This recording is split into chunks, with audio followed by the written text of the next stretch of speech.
मुमताज को कौन नहीं जानता है, लेकिन उनके बारे में कुछ ऐसी बातें हैं जो शायद बहुत कम लोग ही जानते हैं। मुमताज से जुड़ी एक छोटी सी कहानी हम आपको सुनाने जा रहे हैं। मुमताज 19 साल में 14 बार गर्भवती हुई। इसी के बाद उनकी मौत हो गई। मुमताज की मौत ने शाहजहां को अंदर से तोड़ दिया था। इसके बाद मध्यकालीन इतिहास में क्रूर शासक के रूप में पहचान बनाने वाले औरंगजेब को उसके पिता शाहजहां की नफरत ने और भी ज्यादा क्रूर बना दिया था।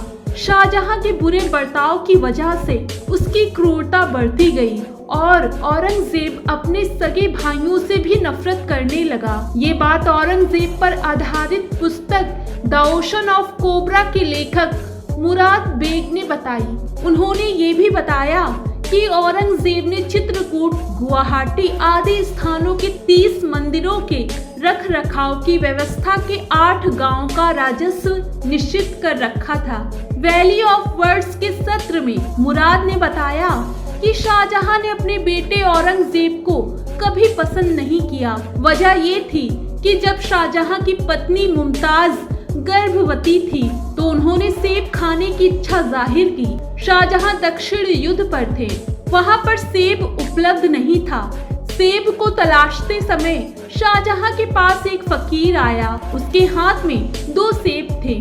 फकीर ने शाहजहां को सेब देते हुए कहा कि जब सेब से महक आनी बंद हो जाए तो समझ जाना कि आपकी पत्नी का जीवन खतरे में है, और साथ में ये भी कहा कि आपके जिस बेटे की आंख काली और त्वचा सफेद हो उससे सावधान रहें। औरंगजेब की आंख काली और त्वचा सफेद थी। इसी वजह से शाहजहां ने औरंगजेब को हमेशा अपने से दूर रखा और उससे नफरत करता रहा। इसी वजह से औरंगजेब चिड़चिड़ा और हठी स्वभाव का हो गया।